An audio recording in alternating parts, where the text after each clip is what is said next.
Steve Favis is an expert in computer science and advanced robotics. He has been researching the Maui fires and has compiled evidence that the technology exists to have started these fires from a satellite in Earth orbit.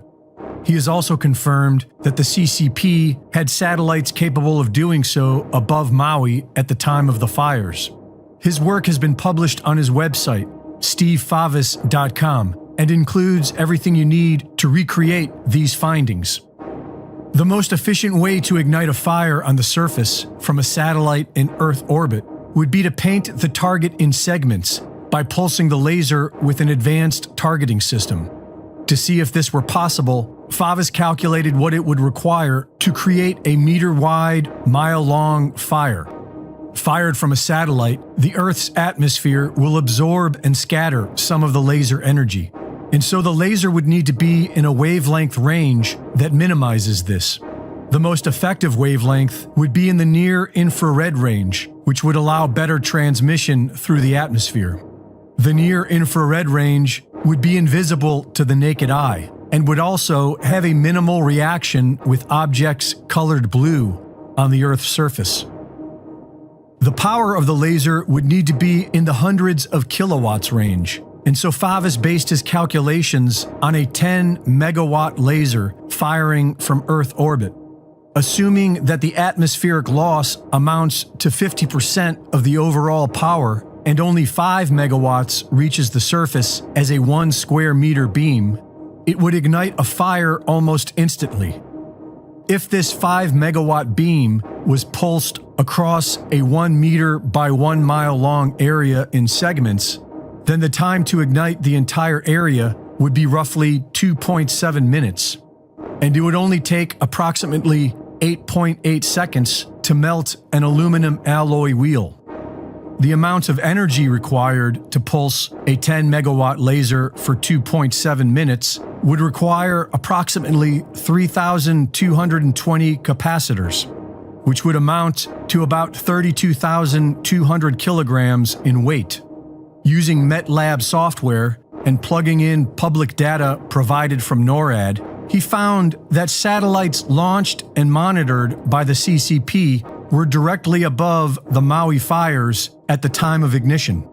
The CCP's most powerful rocket, the March 5, can launch up to 48,500 kilograms of payload, which is more than enough to carry the required payload in Favis's calculations. But Favis has found that the CCP has much more powerful lasers deployed already. He has calculated that the CCP has up to 70 gigawatt lasers in Earth orbit right now. That's at least 100 times more powerful than what he factored into these calculations. Adjusting NORAD's default Coordinated Universal Time, or UTC, to the local time zones, Favis found the following. The Olinda fire was ignited at approximately 10:47 p.m. on August 7th. At this exact time, CCP satellite labeled NORAD 53299 was directly over the location. The Lahaina fire was ignited at approximately 6:37 a.m. on August 8th. At this exact time, CCP satellite labeled NORAD 55836 was directly over the location. The Kula fire was ignited at approximately 11:30 a.m. on August 8th. At this exact time, CCP satellite labeled NORAD 53299 was directly over the location. The so-called deep state does not want you to know that deadly lasers of mass destruction are freely traveling above us. And you can check this all for yourself at stevefavis.com, where he provides the source code and has developed a specific software program that you can download and check for these satellites yourself. And it's a very short program. It's only maybe like 15 lines of code using existing satellite tracking software that's available online. So I'm going to play the scenario here. Let me just show you what you're looking at here.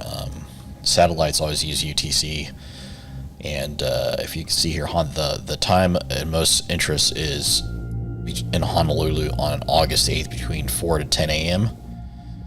And the UTC time here conversion, it's really confusing converting time zones, is about right here. So this is the area right here I want to focus on as far as when these fires were reported in Maui. As you can see right here, this is 4 a.m. to 9 a.m. basically. And I'm going to play the simulation here.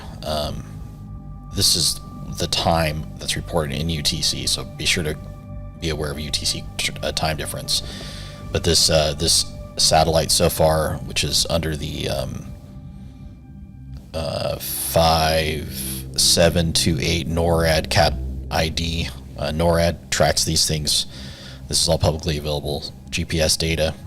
The telemetry data is for NORAD 57288, and it's an unknown payload launched by CCP. And the payload's large enough to host a space-based laser, and the physics are proven on my website at mrrobots.com/lasers. So I'm going to play the video now, okay? I'm going to clear the screen now, and then I'm going to play the video.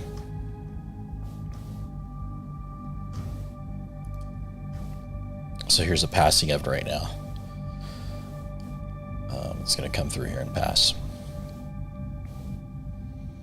Again, this is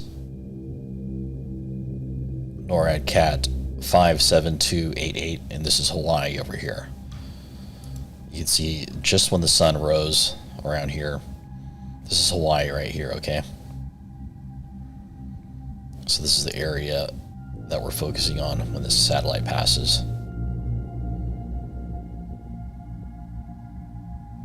Okay, it's about to pass now. I'm going to pause it when it goes about the peak area, and I'll give you the exact time of it when it passes over Maui. And it's probably about peak here. It's at its apex here, and the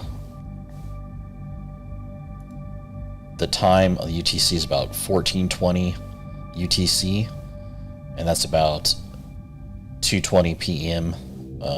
UTC August 8, and Honolulu, it's about 4 a.m.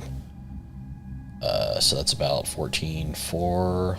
So that's early morning. So again, as this thing still passes, you can see how fast it's going, and that phase right there between is enough to start the fires and cause damage. Basically, I'll rewind it a little bit, and I'll play it a little closer.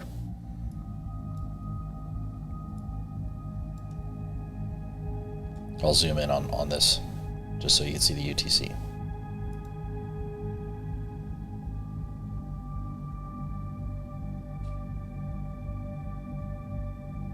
And that's about the peak of it right there.